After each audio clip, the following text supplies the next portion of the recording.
या देवी सर्वभूतेषु विद्यारूपेण संस्थिता नमस्तस्यै नमस्तस्यै नमस्तस्यै नमो नमः। पांडुलिपि एवं पुरालिपि अध्ययन विषयक इस कार्यशाला में आप सभी का हम स्वागत करते हैं, अभिनंदन करते हैं।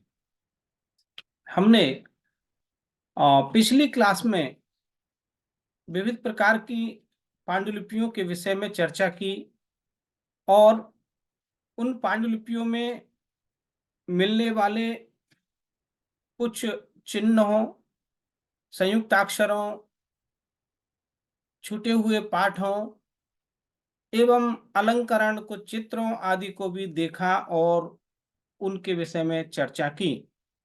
इसी चर्चा को आगे बढ़ाते हुए आज हम चित्रित पांडुलिपियों के विषय में चर्चा करेंगे। हमें हमारे भंडारों में काफी मात्रा में चित्रित पांडुलिपियां मिलती हैं, अर्थात पांडुलिपियों में चित्र बनाए हुए मिलते हैं और वो चित्र जो हैं उस प्रसंग के अनुकूल होते हैं। जो पाठ उस पांडुलिपि में चल रहा होता है उस पाठ के अनुकूल ही वहां पे चित्र बनाए हुए होते हमें मिलते हैं। उसके अलावा हमें जो अंक स्थान, अंक लेखन स्थान, जो पांडुलिपि का फोलियो नंबर लिखने का जो स्थान होता है वहां पर भी कुछ चित्र बनाए हुए मिलते हैं। एवं जो मार्जिन हाशिया हैं उस मार्जिन हाशिया में भी कभी चित्र बनाए हुए बेल बूटा एवं कुछ पक्षियों के चित्र बनाए हुए मिल जाते हैं। अंक स्थान जहाँ पृष्ठ नंबर लिखना है उस स्थान कर को भी जो है सजा करके लिखने की परंपरा हमको मिलती है।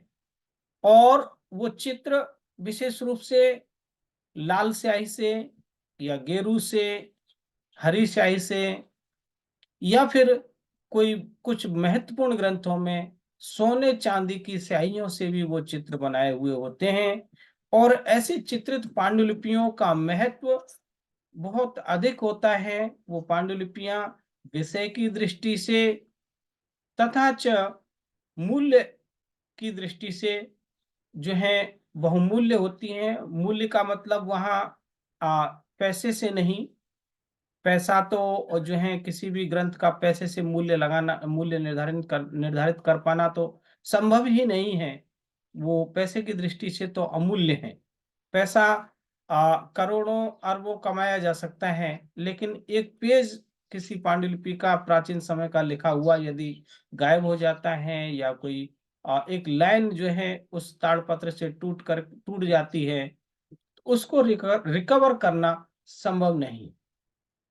इसलिए हम कह सकते हैं कि पैसा से उन पांडुलिपियों का मूल्य जो है नहीं तोला जा सकता, वो अमूल्य है।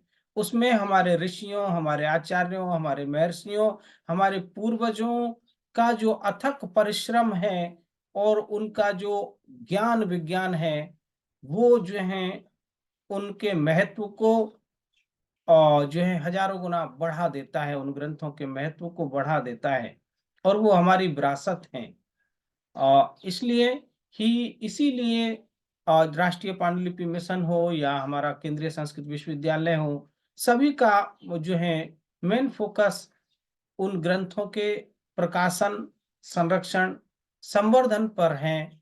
और हमारे यहाँ तो अभी एक नियम ही बन गया है कि यदि किसी को पीएचडी करना है तो वो पांडुलिपि पर ही करे।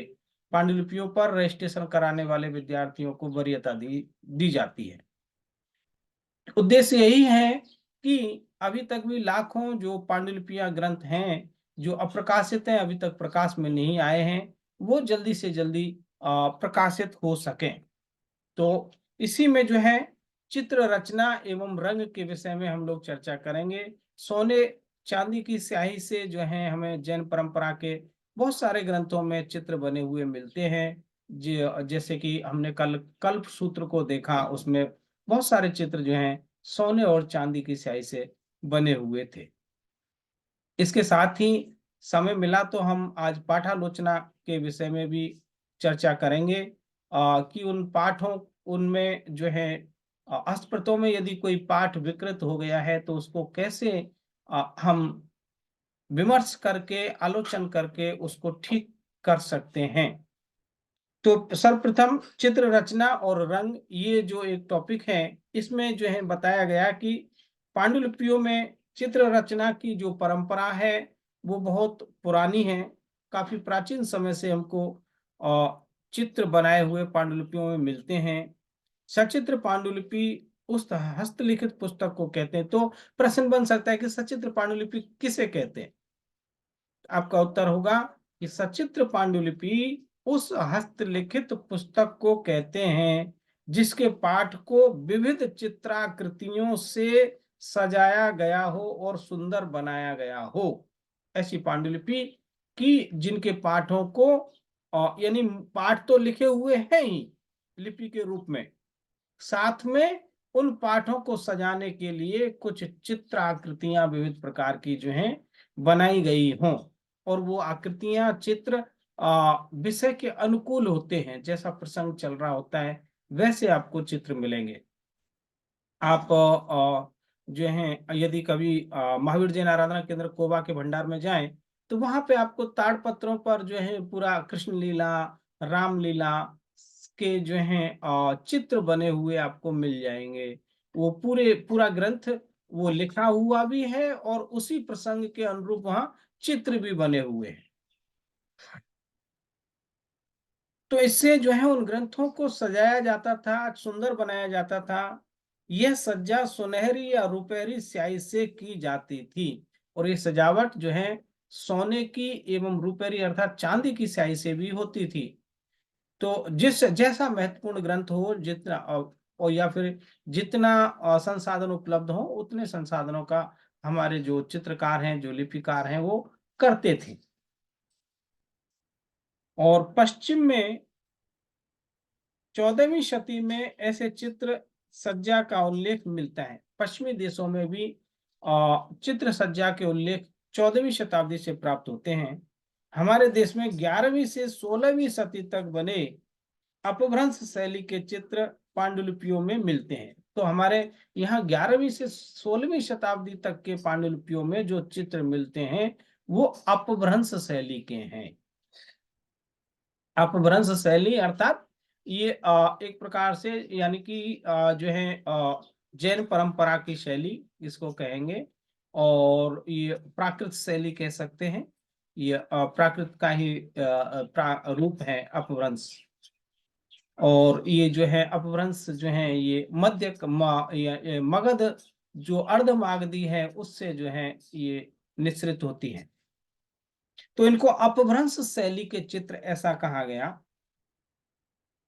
पांडुलिपियों में ये चित्र मिलते हैं। मुख्यतः ये चित्र जैन धर्म संबंधी पोथियों में बीच बीच में छोड़े हुए चौकोर स्थानों में बनाए हुए मिलते हैं। तो बीच बीच में पोथियों में जो चौकोर स्थान छोड़ा हुआ होंगे उनमें वो चित्र बनाए हुए मिलते हैं। होता क्या है कि जो लिपिकार है वो पहले पाठ लिखेगा, लहिया पहले पाठ लिख देगा, और पाठ लिखते समय वो कहाँ पे चित्र आना है उस उतना स्थान चित्र बनाने के लिए चौकोर स्थान छोड़ देगा, और उन चौकोर स्थानों में वो पाठ आपको लिखे हुए वो जो है चित्र बनाए बाद में जो है एक चित्रकार बनाएगा।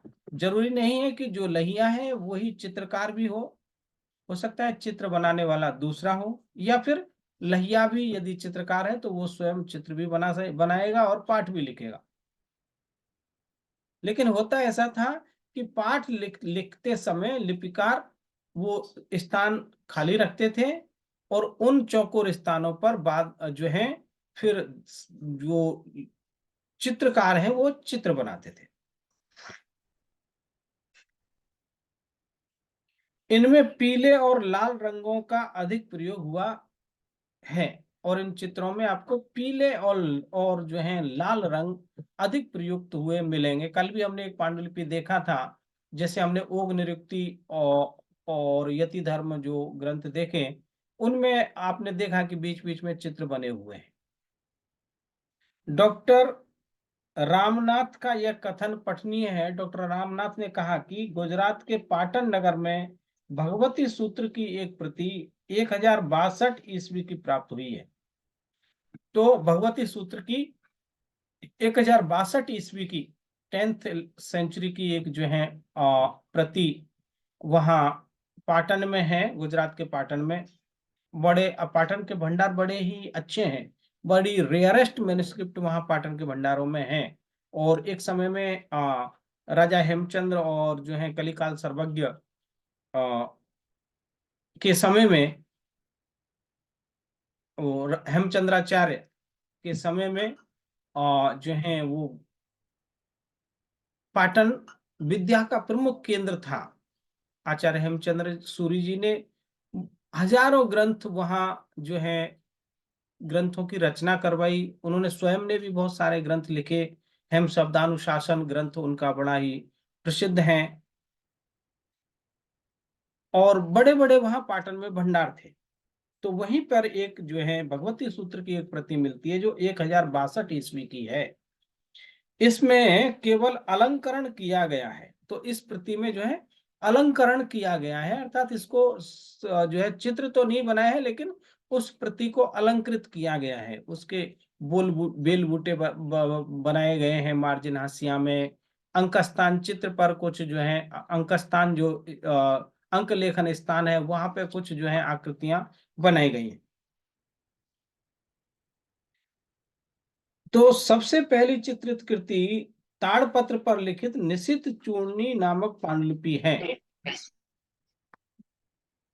निशीथ चूर्णी एक ग्रंथ है जो ताड़पत्र पर है।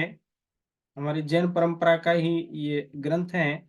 और उस पर जो है चित्र बने हुए हैं। इसको सबसे पहली चित्रित प्रति कहा गया है, जो सिद्धराज जयसिंह के राज्यकाल में अर्थात 1100 ईस्वी में लिखी गई थी। 11वीं शताब्दी की है और अब पाटन के जैन भंडार में सुरक्षित है। पाटन के जो जैन भंडार हैं वहां पे वो सुरक्षित हैं। इसमें बेल बूटे और कुछ पशु आकृतियां हैं। तो इसमें चित्र है वो बेल बूटे हैं और कुछ पशुओं की आकृतियां बनी हुई हैं। 13वीं शताब्दी में देवी देवताओं के चित्रण का बाहुल्य हो गया और 13वीं शताब्दी से देवी देवताओं के चित्रण होने लगे। पहले बेल बूटा यानी कि प्राकृतिक जो है सौंदर्य को जो है चित्रों के माध्यम से वहां उकेरा जाता था। बाद में फिर वो उसका स्थान देवी देवताओं ने ले लिया, देवी देवताओं के भी चित्र बनने लगे। अब तक ये पोथियां ताड़पत्र की होती थी। 14वीं शताब्दी से कागज का प्रयोग हुआ। तो यहाँ बताया जा रहा है कि 14वीं शताब्दी से कागज का प्रयोग होने लगा। कागज का प्रयोग 14वीं शताब्दी से पहले भी होता था, लेकिन जो पांडुलिपियां मिल रही हैं वो हमें कागज पर लिखी हुई पांडुलिपियां 14वीं शताब्दी से मिलती हैं। उससे पहले की कागज पर लिखी हुई पांडुलिपियां नहीं मिलती। उससे पहले के जितने ग्रंथ होंगे, 14वीं शताब्दी से पहले की जो पांडुलिपियां होंगी वो ज्यादातर जो है ताड़पत्र, भूर्ज पत्र या अगरू पत्र पर लिखी हुई होंगी, या कपड़े पर कागज उस पर लकड़ी की पट्टियों पर लिखी हुई हो सकती हैं।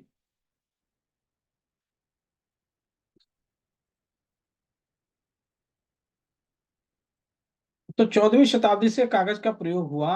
14वीं शती में लिखे गए जैन धर्म ग्रंथ प्राय सचित्र ही लिखे जाते थे और 14वीं शताब्दी में प्राय जैन धार्मिक ग्रंथ जो है ज्यादातर जो है सचित्र लिखे जाते थे, यानी कि चित्र के साथ।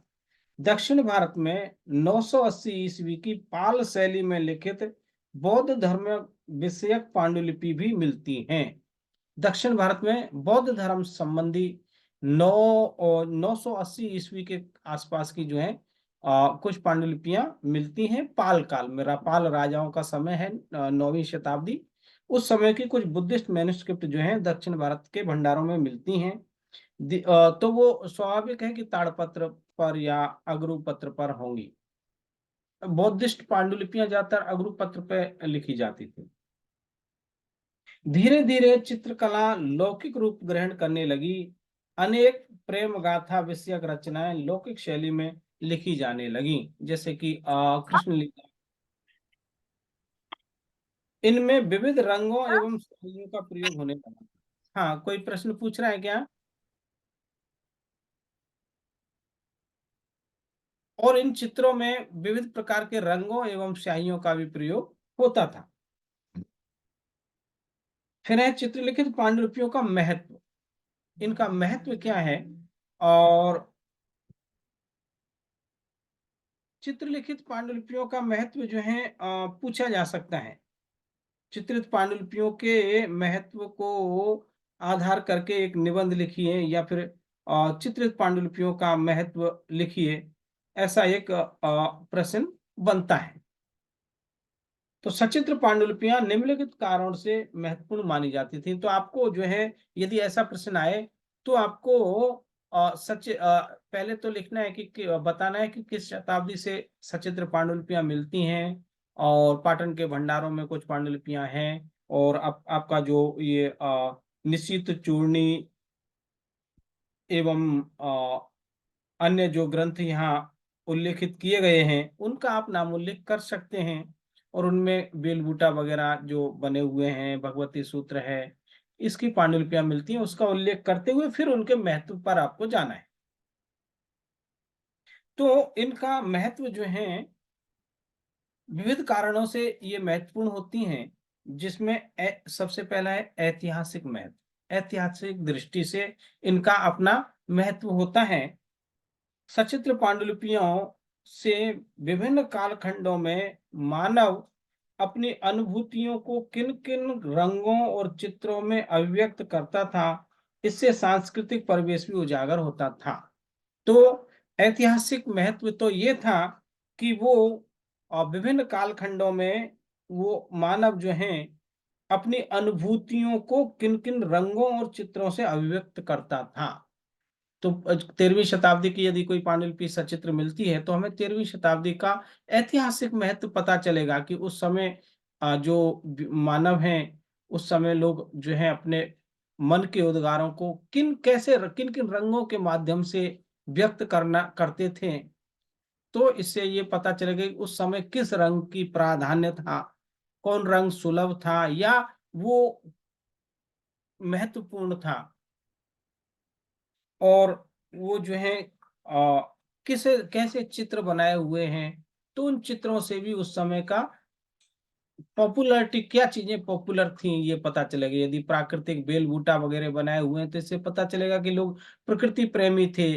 पशु पक्षियों के चित्र बनाए हुए हैं, पशु पक्षियों के प्रेमी के प्रति उनका स्नेह सौहार्द था। और जो है उससे हमको सटीक जो है उस कालखंड का ज्ञान हो जाएगा। और वहाँ के सांस्कृतिक परिवेश भी, वस्त्र जो यदि कोई मूर्ति बनाई है उसमें या कोई चित्र बनाया है तो उसमें कैसे वस्त्र जो है उसको पहनाए हैं, उन उन वस्त्रों के जो है रंग कौन से हैं, उन वस्त्रों की आकृतियां कैसी हैं, और उससे भी जो है उस समय के ऐतिहासिक परिप्रेक्ष्य का ज्ञान होता है। उस समय के सांस्कृतिक सामाजिक जीवन का जो है पता चलता है कि लोगों का जीवन स्तर कैसा था। फिर है अलंकरण कला का इतिहास। फिर उनको अलंकृत किया जाने लगा, चित्रों को सजाया जाने लगा। अलंकरण अर्थात सजाना। सचित्र पांडुलिपियों से अलंकरण कला के इतिहास को समझने में सहयोग मिलता है। तो वहां यदि कोई अलंकृत है, हार बनाया हुआ है, बाजूबंद जो है, कोई चित्र है उसको हार पहनाया हुआ है, बाजूबंद बनाया हुआ है, सोने का है अथवा चांदी का है, अथवा जो है कुछ हीरा मोती मूंगे आदि ऐसी चीजों को दर्शाया गया है। तो उस समय कौन सी धातु का अधिक महत्व को लोग ज्यादा महत्व देते थे, किस धातु का ज्यादा मूल्य था, और कौन कौन से अलंकरण लोग धारण करते थे, कौन कौन से आभूषणों का प्रयोग होता था, वो उस समय का जो है ऐतिहासिक परिप्रेक्ष्य, सामाजिक परिप्रेक्ष्य ज्ञात हो जाएगा उन चित्रों को देखने से। चित्रकला की प्रवृत्तियां एवं स्वरूप का अध्ययन। चित्रकला की प्रवृत्तियां भी पता चलेंगी और स्वरूप क्या होता था उसका भी अध्ययन करने में हमको जो है सुविधा मिलती है। फिर है काव्य कला और चित्र कला। काव्य कला एवं चित्रकला, यानी कि काव्य रचना और साथ में चित्रण। कविता और चित्रकला का चोली दामन का साथ रहा है। तो चित्रकला और काव्य कला का संबंध जो है हमेशा से एक घनिष्ठ संबंध रहा है, यानी कि चोली दामन का संबंध अर्थात अन्योन्याश्रित, एक दूसरे पर आश्रित, ऐसा संबंध कह सकते हैं कि जहां कवित्व होगा वहां जो है कुछ कवित्व, कुछ पद्यात्मक कोई रचना होगी, साथ में कुछ चित्र भी बना होगा। तो ये एक दूसरे के पूरक भी रहे हैं। कभी कभी काव्य पंक्ति को चित्र के द्वारा स्पष्ट किया जाता है। तो कभी कभी कोई काव्य की पंक्ति को स्पष्ट करने के लिए एक प्रकार से जो है टीका कह सकते हैं कि चित्र के माध्यम से उस ग्रंथ की कमेंट्री लिखी जा रही हो, उस जो है काव्य को सरल करने के लिए उससे संबंधित चित्र बना दिए जाते थे। आप देखेंगे यहाँ श्रीनाथ जी अगर कोई गए होंगे तो श्रीनाथ जी की जो है पिछवई प्रसिद्ध है। श्रीनाथ जी के मंदिर में आप देखेंगे, और हाँ जो है राजस्थान में, पश्चिमी राजस्थान में पिछवई का चलन था मंदिरों में। जो है वो वस्त्र पर कुछ चित्र बनाए हुए होते थे, भगवान कृष्ण की लीलाएं या और कोई भगवान के जो है से संबंधित चित्र। और उन चित्रों का जो है के माध्यम से पूरी उनके जीवन को वहां दर्शाया हुआ होता है। वो पिछवे चित्र जो है बड़े ही फेमस हैं। और वहां पूरी जो है कृष्ण लीला, रास लीला सब चित्रों के माध्यम से दिखाई हुई होती है। तो कविता और चित्रकला, कभी कभी काव्य पंक्ति को चित्र के द्वारा स्पष्ट किया जाता है, तो कभी चित्र के भाव को काव्य पंक्ति से स्पष्ट किया जाता है, और कभी कभी जो है चित्र के भाव को, जो चित्र बना है उसके भाव को काव्य के द्वारा, कोई एक दोहा लिख दिया, कोई श्लोक लिख दिया, उससे वो चित्र क्या कहना चाह रहा है उस चित्र का पूरा जो है कमेंट्री काव्यात्मक में रूप में, शैली में की हुई मिल जाती है। तो रीति कवि बिहारी की सचित्र सतसई का बड़ा महत्व है। बिहारी जी हुए हैं रीति कवि, और उनका जो है सतसई ग्रंथ है और सचित्र है। उसमें चित्र के माध्यम से जो है वो जो है सतसई के दोहे हैं। सतसई, तो सतसई मतलब 700 दोहों का संग्रह। इसी प्रकार बारह मासा अर्थात कि 12 ऋतु वो का पूरा जो है 12 महीनों का वो काव्य के माध्यम से उल्लेख करना, शीत ऋतु का वर्णन और ग्रीष्म ऋतु का वर्णन एवं सभी ऋतुओं का, सभी महीनों का वर्णन। काव्यों में भी सुंदर सुंदर प्राकृतिक चित्र देखने को मिलते हैं, और उन ऋतुओं से का जब वहां उल्लेख किया जा, वर्णन किया जा रहा होगा, तो उसी ऋतु में वर्षा ऋतु का अगर उल्लेख किया जा रहा है तो जो है कहीं बादल होंगे, वृक्ष, हरे हरे वृक्ष होंगे, और जो है लताएं होंगी, और पूरा वो पशु पक्षी जो है वो प्रसन्न मुद्रा के पशु पक्षी दिखाए जाएंगे, और हरियाली चारों ओर होगी। विष्णु धर्मोत्तर पुराण एवं भोजकृत सम्रांगण सूत्र, एक सम्रांगण सूत्र है भोज का, और एक विष्णु धर्मोत्तर पुराण है।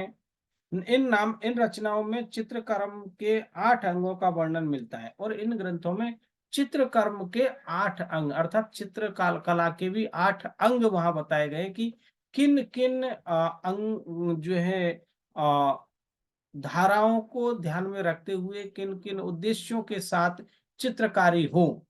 तो उसके 8 अंग बताए गए हैं। तो वो 8 अंग हैं। वर्तिका अर्थात उसको बरता या पेंसिल, वो चित्रकारी के लिए चित्रकारी के 8 अंग है। पहले तो जो है वर्तिका चाहिए अर्थात पेंसिल चाहिए जिससे चित्र बनाया जाएगा। फिर भूमि बंधन, भूमि बंधन लेख का आधार, भूमि बंधन होगा लेख का आधार, जैसे काष्ठ, पट्टिका, ताड़पत्र, भोजपत्र, कपड़ा, कागज आदि, इसको भूमि बंधन कहा गया।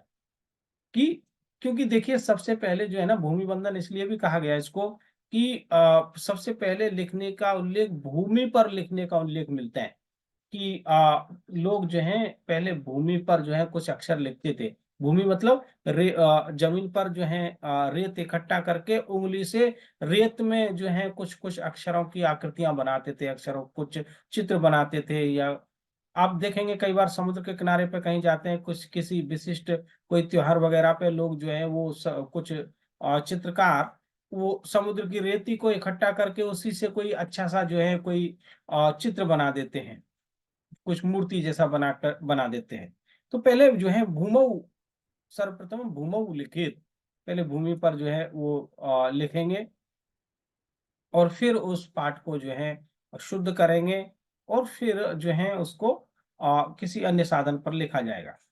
तो इसलिए भूमि बंधन कहा, जो भूमि बंधन है वो लेख का आधार है। तो वो क्या क्या हो सकता है, काष्ठ पट्टिका हो सकता है, ताड़पत्र हो सकता है, और या भोजपत्र या कपड़ा या कागज। फिर है लेख्य या लेप्य कर्म, फिर उसमें कुछ लिखना अर्थात लिपना, लेप्य कर्म, क्योंकि जो है लिप धातु से ही लिपि शब्द निष्पन्न हुआ है। इसलिए लेप कर्म कहा गया, लेपना। चित्र के लिए पृष्ठभूमि का लेपन या आलेखन, चित्र जहां बनाना है उस स्थान पर पृष्ठभूमि का आलेखन या लेपन, जितने स्थान में चित्र बनाना है उसमें कुछ लेप लगाना, कुछ रंग लगाना, और उसके बाद फिर उसके ऊपर चित्र बनाना होगा। तो उसके लिए चित्र बनाने से पहले के जो है उस स्थान को लिपिकृत करना, लेपना। फिर है रेखा कर्म, रेखा चित्र बना, अभी भी आप देखेंगे कि जो है चित्र बनाने से पहले हम पेंसिल से वो रेखाएं खींच लेते हैं, या कुछ कैलीग्राफी करने के लिए, आप कोई अक्षर लिखने के लिए, सुंदर अक्षर बनाने के लिए क्या करेंगे, रेखाएं बनाएंगे, और उन रेखाओं के बना करके फिर आप उनमें रंग भरेंगे। तो कूंची से रेखांकन कर चित्र का प्रारूप तैयार करना, कूंची से जो है रेखांकन कर लिया जाएगा। कूंची एक पतली ब्रश जैसा, उससे कुछ रेखाएं खींच ली जाएंगी और फिर उनमें अब चित्र जो है चित्र भर करके उसको सचित्र बनाया जाता है। तो खाका कूंची के रेखांकन कर चित्र का प्रारूप तैयार कर लिया जाता है। फिर वर्ण कर्म, और फिर वर्ण कर्म में रंग भरना। वर्ण कर्म अर्थात उसमें जो खाका बना लिया गया है, जो रेखाएं बनाई गई हैं, उसमें रंग भरना, लाल पीला हरा आदि रंग काम में लिए जाते थे। तो हरे रंग का, हरा रंग विशेष रूप से जो है मध्यकाल में चित्रकारी के लिए प्रयोग हुआ।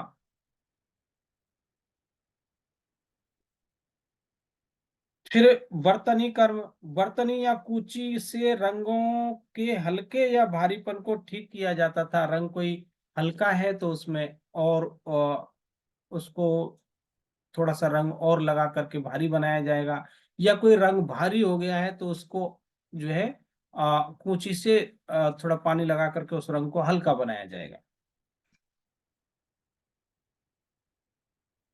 और लेख कर्म, चित्र में किया जाने वाला अंतिम रेखांकन। फिर लेख कर्म क्या है, चित्र में किया जाने वाला अंतिम रेखांकन।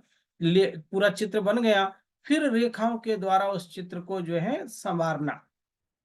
आंखें हैं तो आंखों की पुतलियों को, या भौहें हैं, या जो है जैसा भी चित्र है उसमें रेखाओं के द्वारा उस चित्र को जो है सुंदर बनाया जाना। तो ये लेख कर्म हो गया, लेख चित्र में किया जाने वाला अंतिम रेखांकन लेख कर्म हो गया। कहीं कहीं कुछ अक्षर भी लिखना हो तो वो भी लेख कर्म में ही गिना जाएगा।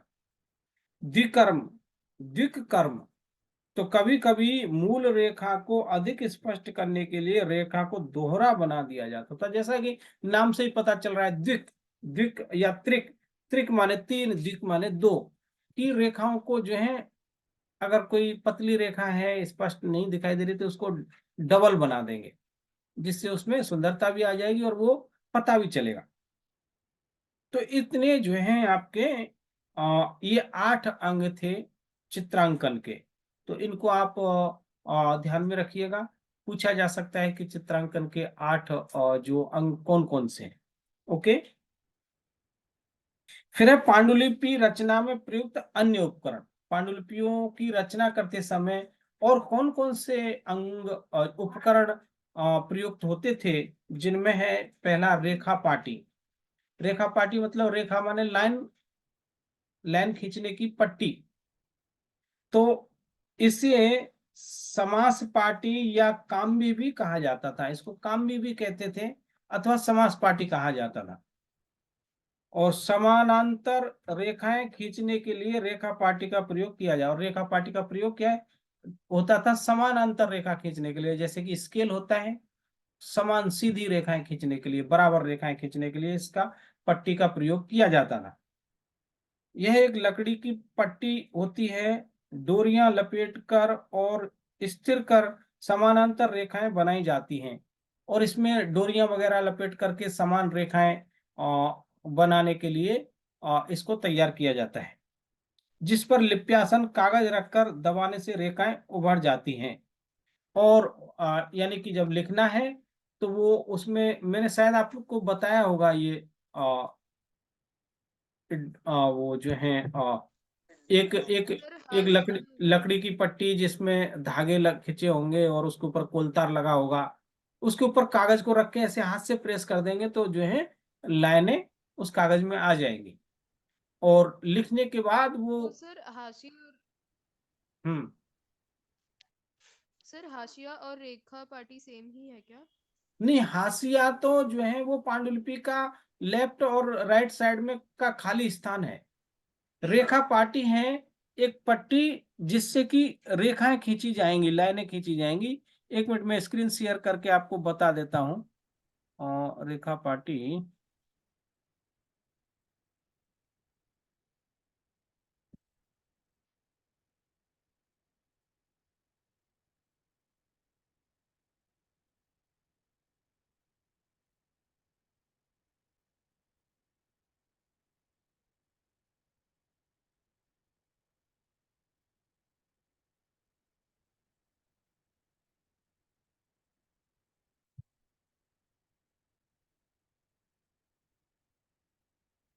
मेरा स्क्रीन दिखाई दे रहा है आप लोगों को? जी सर। जी। तो ये देखिए, एक तो ये कम ये जो है ग्रंथियां हैं, काम्बी हैं। ये जो है ये तो ग्रंथ के पुट्ठे हैं, है ना। इनके बीच में ग्रंथ को रखा जाएगा। साथ ही ये जो बैट जैसा दिखाई दे रहा है, इससे वो ताड़पत्र वगैरह को जैसे उसमें बराबर करने के लिए साइडों से ठोक करके बराबर कर लिया। ये जो फुंदड़ियां हैं इसमें रस्सी डाला जाएगा, जिससे कि वो पेपर वगैरह जो है ताड़पत्र फटे नहीं। जैसे कि आप यहाँ देख सकते हैं, देखो ऊपर ये पट्टी लगाई और बीच में ये वाला ये फुंदड़ी डाली, गोल पहिया जैसा। इसमें छिद्र है, इसमें रस्सी को पिरोया।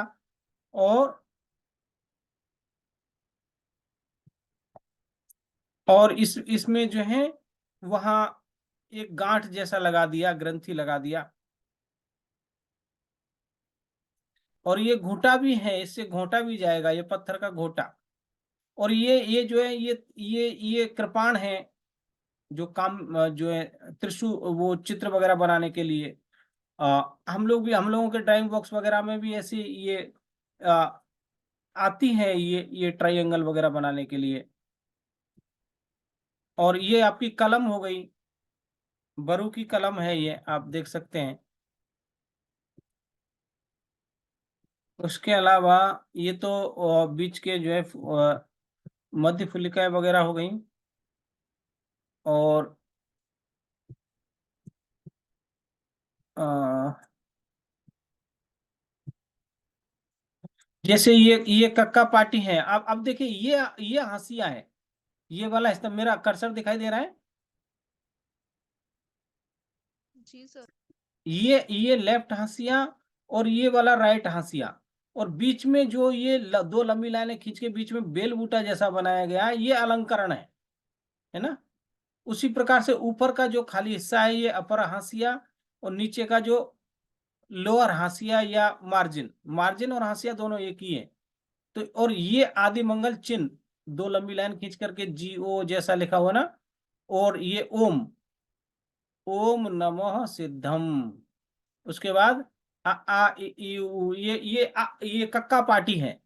इस पे लकड़ी की पट्टी पे सारे अक्षर लिख दिए हैं। और जो है पाठशालाओं में ये विद्यार्थियों को पार्टी दे दी जाती थी, और वो उसको गोख पार्टी भी बोलते हैं। उसका गोखन करते थे। स्वर व्यंजन पार्टी, स्थूलाक्षरी, मोटे अक्षर हैं। और विद्यार्थी जो है इसको बैठ करके जो है दिन भर पढ़ते रहते थे अक्षरों को। तो उनको वर्णमाला याद हो जाती थी। इसको कई बार ओम नमः सिद्धम या कक्का पार्टी भी, ऐसा भी नाम से जाना जाता है। और जो एक है, अब देखिए चित्र बनाने के लिए वो कई बार ऐसे बीच में खाली चित्रात्मक अक्षर बना दिया, खाली जगह छोड़ दी, तो श्रावी ऐसा लिख गया। और यहां तो उन्होंने तो ये पेंसिल से बनाया, और यहां उन्होंने कुछ चित्र बनाया नहीं, सिर्फ पाठ इस प्रकार से लिखा, बीच बीच में जगह छोड़ी, और उसी से जो है आपका ये ये बन गया पठन, है ना।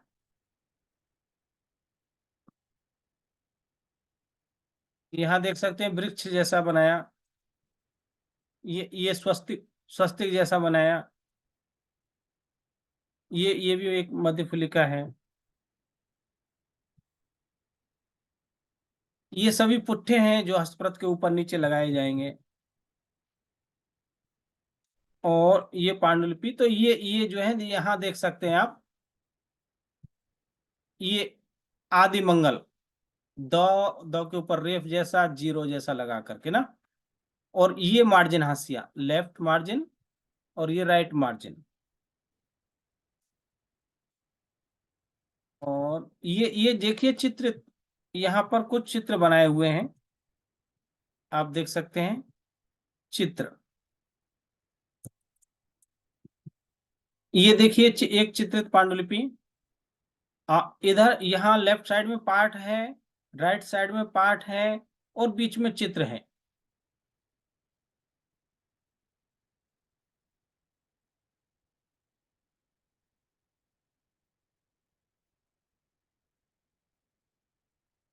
और ये पाठ ऐसे चलेगा, बंधु गोण इति, ये ऐसे एक लाइन पूरी जाएगी, इति किम मु।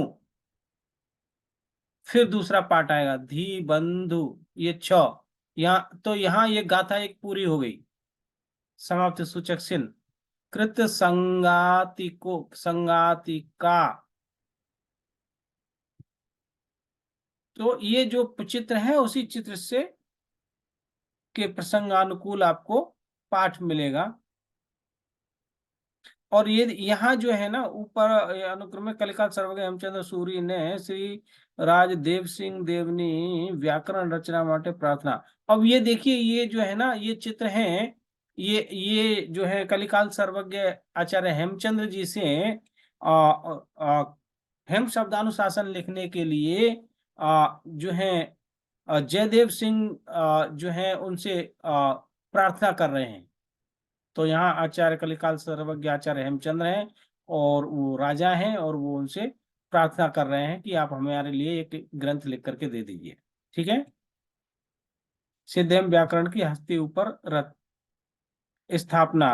हाँ, सिद्धन व्याकरणी हरित, सिद्धेम व्याकरणी हस्ती ऊपर स्थापना, पार्श्वनाथ देरासर चा विक्रम राज सिंह चा कर्म हीरा दे श्राविका आनंद क्रम उपाध्याय सिद्धेम व्याकरणी प्रत लखाबा माटे मंत्री करमण विनती करे छे। तो मंत्री जो है उनसे आ, विनती कर रहे हैं कि आप हमें ऐसा एक ग्रंथ लिख के दे दीजिए। और ये देखिए ये जो चित्र है बड़ा ही कम दिख रहा है, लेकिन एक हाथी है, और हाथी पर जो है अहम शब्दानुशासन की यात्रा, शोभा यात्रा निकाली जा रही है। ठीक है, उसका चित्र है। वो अच्छा, वो पार्टी नहीं आई, मैं उस पार्टी को एक मिनट आप लोगों को दिखाना चाहता हूँ। आ,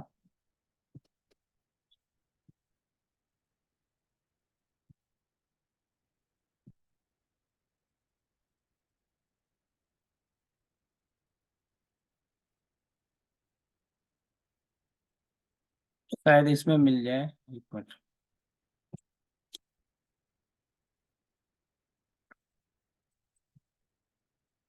ये तो आपने देख लिए, मैं शायद बता दिया हूँ। ये पार्टी देखिए, जी सर। दिखाई दे रही है। सर रेखा पाटी को ही फाटिया कहते हैं ना? हाँ, ये रेखा पाटी ही फाटिया है। फाटिया मतलब ओलिया भी बोलते हैं इसको। ओली माने पंक्ति, फाटिया भी फाटना मतलब अ, विभाजन करना या रेखाएं खींचना। तो ये यहाँ पे इन्होंने जो है, अब इसमें क्या है, एक पांडुलिपि का स्वरूप की एक लकड़ी की रेखा पाटी बना ली है। और इसमें, अच्छा,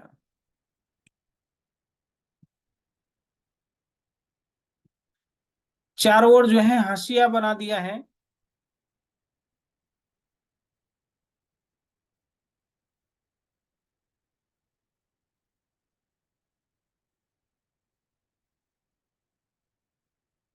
ये लेफ्ट साइड का हाशिया, ऊपर का हाशिया, नीचे का हाशिया, और ये राइट साइड का हाशिया। अब वो करेंगे क्या, इसके ऊपर प्रत को रखेंगे।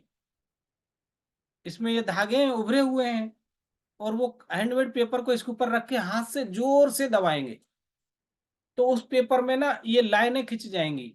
तो आपका लिखने के लिए जो सीधी लाइन में जो पाठ लिखे हुए होते हैं वो इसी के कारण है। पांडुलिपि में लाइनें बन जाएंगी, और वो लाइनें क्या है कि कुछ समय के लिए रहेंगी, क्योंकि स्याही वगैरह नहीं है। ये तो खाली जैसे आप लोग कोई पीपल का पत्ता वगैरह पे जैसे नाखून से कुछ लाइन खींच देते हैं, जोर से अगर थोड़ा नाखून लगा के खींचेंगे तो वो थोड़ी देर के लिए उस पर एक रेखा सी आ जाएगी, लेकिन बाद में वो चली जाएगी। इसी प्रकार से इनकी प्रतिकृति आ जाती थी उस पे, कागज पे। उसमें आप पाठ लिख लीजिए। लिखने के बाद फिर स्वतः ही ये लाइन की जो है ये छवि स्वतः ही चली जाएगी। ये है आपका फाटिया। और ये शायद मैं इस पे तो चर्चा कर चुका हूं ना आप लोगों के साथ। अब ये देखिए, ये वाली जो पांडुलिपि है, जी सर। जी सर। ये चित्रित पांडुलिपि आप देख सकते हैं कि मूल पाठ भी लिखा सर हुआ है, इसमें भी बीच में हमने। चित्र बना हुआ है, और ये पाठ सीधा ऐसे जाएगा। और ये आपकी यति दिनचर्या है, 12वीं 13वीं शताब्दी के ये ग्रंथ हैं, ओग निरुक्ति हैं। ठीक है। और ये चित्र बने हुए हैं। इन चित्रों में जो है सोने चांदी की स्याही भी प्रयुक्त हुई है, और पीली स्याही एवं सफेद स्याही एवं अन्य प्रकार की स्याहियां प्रयुक्त हुई हैं। और ये जो दाढ़ी दिख रही है, ये इससे पता चलता है कि इस चित्र के साथ छेड़छाड़ हुई है। उसको जो है दाढ़ी वगैरह लगा करके वो अलग तरह का जो है इसको बास्या जैसा चित्र बना दिया, मुस्लिम परंपरा का इसको कर दिया। तो ये शायद किसी ने बाद में इसमें दाढ़ी मूछ और ये लगा करके इस चित्र को बिगाड़ा है। तो ग्रंथों के साथ छेड़छाड़ हुआ है, इसमें कोई दो राय नहीं है। ओके।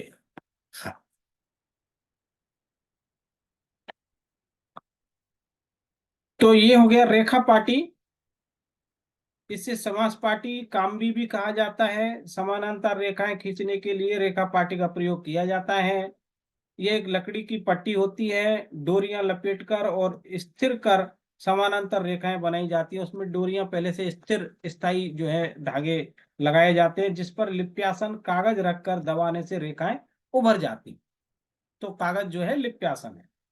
फिर है डोरी, जो बीच में रस्सी डाल करके ग्रंथों को जो है सुरक्षित रखा जाता है। तो ताड़पत्र की पांडुलिपियों के बीचों बीच छेद कर एक डोरी प्रो दिया जाता है। इससे सभी पत्र व्यवस्थित रहते हैं। बाद में कागज की पांडुलिपियों में यद्यपि डोरा नहीं डाला जाता था, परंतु बीच में चौकोर जगह छोड़ने की परंपरा जो है बनाई गई, और जिसको हम चंद्रक बोलते हैं। ताड़पत्रों में बीच में मिलने वाला जो जिसमें जो छेद होता है उसको छिद्रक कहते हैं। लेकिन उसी परंपरा को फॉलो करने के लिए कागज की पांडुलिपियों में चंद्रक की जो है परंपरा व्यवस्था की गई। फिर है ग्रंथि। पांडुलिपि की सुरक्षार्थ उसे डोरी या डोरे से सूत्रबद्ध करके ग्रंथ के आकार की काष्ठ पट्टिकाओं में छेद कर इनमें से पिरोया जाकर दोनों ओर गांठ लगा जाती थी। इन डोरों को काठ पाटी से निकालकर ग्रंथि या गांठ देने के लिए विशेष प्रणाली अपनाई जाती थी। लकड़ी, हाथी दांत या नारियल का टुकड़ा लेकर उसे गोल चपटी चक्री बना लेते थे। अभी देखा गोल गोल गोल चक्री जैसी मैंने जो बताई। फिर उसमें छेद करके डोरी को पिरोकर बांध दी जाती थी। इससे यह चक्री की ग्रंथि या गांठ कहलाती थी और वो उस चक्री की ग्रंथि हो गई, गांठ हो गई। हड़ताल, तो हड़ताल जो है अशुद्ध पाठ को मिटाने के लिए हड़ताल फिरा दिया जाता था। इससे पीली स्याही भी बनाई जाती थी। हड़ताल से पीली स्याही भी बनाई जाती थी क्योंकि हड़ताल का रंग पीला होता है। फिर है प्रकार। प्रकार, अब वो जो हमने देखा प्रकार जिसको बोलते हैं। पांडुलिपियों की समाप्ति पर स्याही से कमल आदि बनाने की परंपरा रही। सूक्ष्म गोले की आकृति बनाने के लिए प्रकार की सहायता ली जाती थी। अगर छोटा कोई गोला बनाना है तो वो प्रकार से जो है बना दिया जाएगा, या कुछ कोई आकृति बनानी है तो उसके लिए भी प्रकार का प्रयोग होता है। तो इस प्रकार से जो है ये हस्तप्रतों में विविध प्रकार के चित्र एवं आकृतियां, रेखाएं आदि बनाने का विधान हमको मिलता है। और ऐसी पांडुलिपियां पाठ की दृष्टि से भी, विषय की दृष्टि से और प्रसंग की दृष्टि से, ऐतिहासिक दृष्टि से बड़ी महत्वपूर्ण होती हैं। और उनका जो है मूल्य जो है एक बहुत अधिक मूल्य उनका होता है। और उन ग्रंथों को जो है हमारे भंडारों में सुरक्षित अच्छे से संभाल करके रखा गया है। उनमें सोने चांदी की स्याही भी प्रयुक्त हुई है। चंदन की स्याही भी से भी लिखे हुए ग्रंथ मिलते हैं। तो इस प्रकार से हमारा ये सचित्र पांडुलिपियों का पाठ पूरा हो जाता है। इसके संबंध में हमने अभी तक जो पढ़ा, आपका कोई प्रश्न है तो आप पूछ सकते हैं।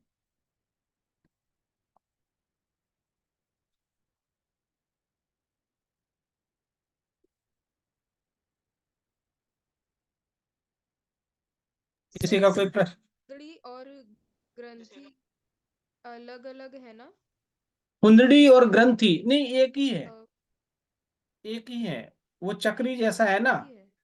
मैं दोबारा से उसको शेयर करके दिखाऊं या ध्यान में है आप लोगों के? नहीं सर, ध्यान में, जी, हम्म। ध्यान फुंदड़ी, फुंदड़ी भी वही जो है, फुंदड़ी जैसा, फूल जैसा, एक ही चीज है। कुंडली कहिए या ग्रंथि कहिए या चक्री कहिए, चक्र जैसा। Okay sir. सर और ओके। हाँ, तो ये हमारा पाठ पूरा हो गया।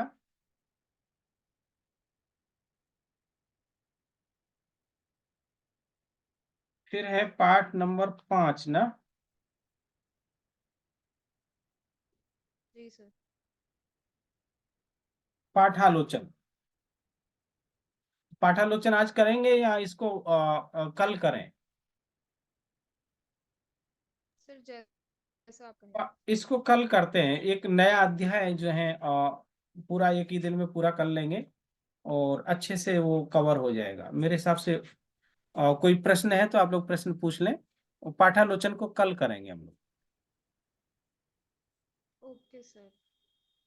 सर मेरा प्रश्न है लेकिन इस चैप्टर से रिलेटेड नहीं है। हाँ ठीक है, बताइए, कोई बात नहीं। सर हमारे ना हमारे भंडारों, जो मैंने आपसे उस दिन पूछा था, तो हम्म। सर उसमें ऐसे लिस्ट तो मेरे पास है, लेकिन जो इम्पोर्टेंट भंडार है ना, उसके हम्म। ऊपर जैसे 10-10 नंबर के भी क्वेश्चंस आए हुए हैं। तो सर अब इम्पोर्टेंट जो जो जैसे हैं, जो मतलब आने की संभावना रहेगी, तो आप एक बार उनके नाम बता सकते हैं? हाँ देखिए, इम्पोर्टेंट भंडार जो हैं, एक तो गुजरात, ऐसा या तो ऐसे पूछ सकता है कि गुजरात के प्रमुख ज्ञान भंडारों का उल्लेख करते हुए एक निबंध लिखिए। जी सर। निबंधात्मक सर प्रश्न ऐसे अगर ही होगा इसी टाइप से। तो आपको जो है गुजरात प्रांत के जो प्रमुख भंडार है उसमें सबसे पहले तो आपको आचार्य हेमचंद्र सूरी का जो ज्ञान भंडार है, पाटन, पाटन के ज्ञान भंडार, ठीक है। पाटन के ज्ञान ज्ञान भंडारों का उल्लेख करना है कि पाटन जो है ज्ञान की नगरी रहा है आचार्य हेमचंद्र सूरी के समय में। वहाँ बहुत सारे ग्रंथ लिखे गए और वहाँ पे बड़े बड़े भंडार उस समय थे और राजाश्रय भी प्राप्त था। राजा ने वहाँ ग्रंथ लिखने वालों के लिए, लहियाओं के लिए जो है पूरे गांव के गांव बसा दिए थे और उनके लिए जो है पूरी सुख सुविधाएं प्रदान की जाती थी। और वो सब जो है आचार्य हेमचंद्र सूरी जी के निर्देशन में सब हो रहा था। वहाँ बहुत सारे ग्रंथ लिखे गए, बड़े भंडार थे और वो भंडार अभी भी उन भंडारों में उन भंडारों से जो है बहुत सारी पांडुलिपियां वहाँ छोटे छोटे भंडारों में रखी हुई हैं। पहले एक दो बड़े भंडार होने का उल्लेख पाटन में मिलता है, लेकिन वही जो नालंदा पे जब ये हुआ, आक्रमण हुआ, बख्तियार खिलजी ने जब किया, उसी समय ऐसी भी संभावना थी कि पाटन के ज्ञान भंडारों को भी जलाया जा सकता है, वहां भी आक्रमण हो सकता है। इसलिए उन भंडारों को वहां से शिफ्ट किया गया और वो शिफ्ट किए गए, कई जगह शिफ्ट हुए। आ, उनमें से कुछ भंडार अभी तक मिले नहीं हैं, कुछ पांडुलिपियां मिल गई हैं, कुछ नहीं मिली हैं। तो जो नहीं मिली हैं उनको तो ढूंढना एक बड़ा काम है। और जो मिली हैं उनमें जैसे छाणी एक जगह है गुजरात में, छाणी में बहुत एक भंडार है। वहां की जो पांडुलिपियां भी बड़ी रेयरेस्ट है और पाटन की पांडुलिपियों के जैसी हैं, उनसे मिलती जुलती है। तो अनुमान लगाया जा रहा है कि उसी भंडार का शायद हिस्सा वो छाणी में है। कुछ पांडुलिपियां वहां से शायद जैसलमेर में गई, जैसलमेर के किले में जो भंडार है वो भी पांडुलिपियां जो है उसी परंपरा से मिलती जुलती हैं। और उसी परंपरा से मिलती जुलती पांडुलिपियां लगभग 7,000 पांडुलिपियां अभी आचार्य कैलाश सागर सूरी ज्ञान भंडार कोबा में भी हैं। और वो पांडुलिपियां अकबर बादशाह के समय में उसकी अकबर बादशाह की लाइब्रेरी में थी, फतेहपुर सीकरी में। बाद में वहां से जो है राजाओं का शासन खत्म हुआ, अंग्रेजों का शासन आया, फिर वो एक जैन समाज के का एक भंडार के एक ट्रस्ट के अंडर में वो पांडुलिपियां आ गई। फिर वो जैन समाज ने बाद में वो भी शायद अमेरिका शिफ्ट हो गया, वो समाज, वो जो है उस वो परिवार, और उन्होंने वो उस पांडुलिपियां कोवा भंडार को दे दी, अभी कोवा में है। तो गुजरात के भंडारों में प्राचीन भंडार आपका पाटन के भंडार हो गए, छाणी का भंडार। उसके अलावा आचार्य कैलाश सागर सूर्य ज्ञान भंडार कोबा, जहां लगभग अभी भारत का एशिया का सबसे बड़ा भंडार कोबा भंडार ही है, जहां लगभग 2.5 से 3 लाख पांडुलिपियां हैं और उनको बड़े ही व्यवस्थित रूप से सुरक्षित रखा गया है। उसके अलावा आपका एलडी इंस्टीट्यूट ऑफ इंडोलॉजी, लाल भाई दलपत भाई भारतीय संस्कृति विद्या मंदिर का बड़ा भंडार है। भोजे, ये भोजे जो कॉलेज है, भोलाबाई जयसिंह भाई महाविद्यालय, वो भी अहमदाबाद में है। वहां पे भी बहुत सारी पांडुलिपियां हैं। और गुजरात के बहुत से जो है जैन देरासर हैं, उपाश्रय हैं, जिनमें पांडुलिपियां हैं। तो इस प्रकार से आप गुजरात के कुछ भंडारों का उसके अलावा आपका जो ये तीर्थ स्थल है वो गुजरात का जो गिरनार तीर्थ स्थल है, वो गिरनार क्षेत्र में भी बहुत सारी वहाँ भंडार हैं, ग्रंथ भंडार है। क्या बोलते हैं उसको, पालीताना। तो पालीताना के ज्ञान भंडार भी बड़े अच्छे और सुसमृद्ध ज्ञान भंडार हैं और वहां पे हजारों पांडुलिपियां हैं। उस प्रकार से आप कुछ महत्वपूर्ण गुजरात के महत्वपूर्ण भंडारों का उल्लेख करते हुए अपने जो है निबंध को पूरा कर सकते हैं। उसी प्रकार से राजस्थान के भंडारों का पूछा जा सकता है, क्योंकि लाडनू विश्वविद्यालय राजस्थान में है। तो पूछा जा सकता है कि राजस्थान के ग्रंथ भंडारों के विषय में आप क्या जानते हैं, प्राचीन ग्रंथ भंडारों के विषय में आप क्या जानते हैं। तो आपको बताना होगा कि राजस्थान में प्राचीन काल से ही ग्रंथ लेखन एवं ग्रंथ संरक्षण की परंपरा रही है और जैन उपाश्रयों एवं जैन श्रमण भगवंतों का विहार विहार स्थल रहा है। और इसलिए वो राजस्थान के मंदिरों में, मठों में, गांव में अ, ग्रंथ भंडार मिलते हैं। और जिसमें प्रमुख रूप से जैसलमेर के किले के भंडार, जो कि बड़े ही रेयरेस्ट मैन्युस्क्रिप्ट्स हैं। उसके अलावा जयपुर का जो पोथी खाना, जो राजा जयपुर के जो राजा है सवाई जयसिंह के समय का, वो। उसके अलावा जो जोधपुर के भंडार, उदयपुर के भंडार, ऐसे कुछ को बीकानेर में भी बहुत अच्छा जो है पांडुलिपियों का भंडार है। और उसके अलावा ओरिएंटल रिसर्च इंस्टीट्यूट जो है, अ, उन भंडारों का भी आप उल्लेख कर सकते हैं। उसी प्रकार से यदि दक्षिण भारत के भंडारों का उल्लेख आ जाए, दक्षिण भारत के भंडारों का जो है वर्णन कीजिए, तो जिसमें आपको श्रवण बेलगोला के भंडार, और जो है सरस्वती महल लाइब्रेरी तंजावुर की, और जो है और श्रवण बेलगोला, तंजावुर, और तिरुपति में भी कुछ पांडुलिपियां हैं। आंध्रा में अडियार लाइब्रेरी है। अडियार लाइब्रेरी की पांडुलिपियां भी बड़ी अच्छी रेयरेस्ट मैन्युस्क्रिप्ट हैं। तो इस प्रकार से उन भंडारों का आप जो है उल्लेख कर सकते हैं। फिर भी आप मुझे कुछ भंडारों के यदि नाम देंगे तो मैं वहां की और क्या क्या विशेषताएं हैं मैं वो भी बता दूंगा आपको। ठीक है। Okay sir.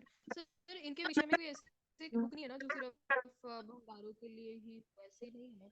ऐसी कोई बुक शायद नहीं है जिसमें सिर्फ भंडारों का उल्लेख हो। महाराष्ट्र में भी बहुत सारे ग्रंथ भंडार हैं। आपके जो है पुणे में ग्रंथ भंडार हैं।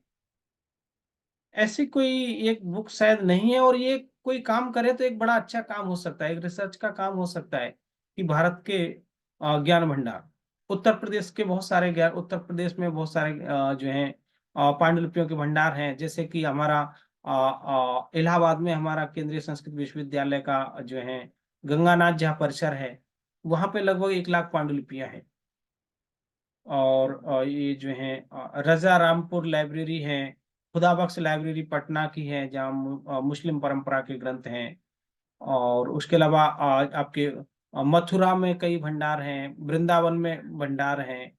तो भारत का ऐसा कोई गांव या कोई मठ मंदिर नहीं कि जहाँ पांडुलिपियां ना हो। इसलिए भारत को पांडुलिपियों का देश कहा जाता था। अभी भी लगभग 1 करोड़ के करीब पांडुलिपियां भारत में हैं।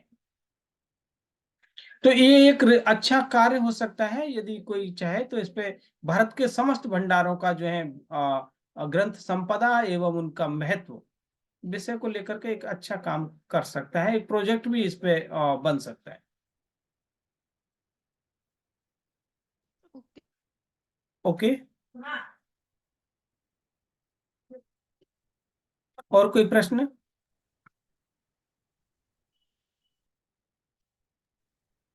No sir. ओके, फिर आज इतना रखते हैं। बहुत बहुत धन्यवाद सभी का। ओके। बहुत बहुत धन्यवाद सर, थैंक यू सर। धन्यवाद। Thank you.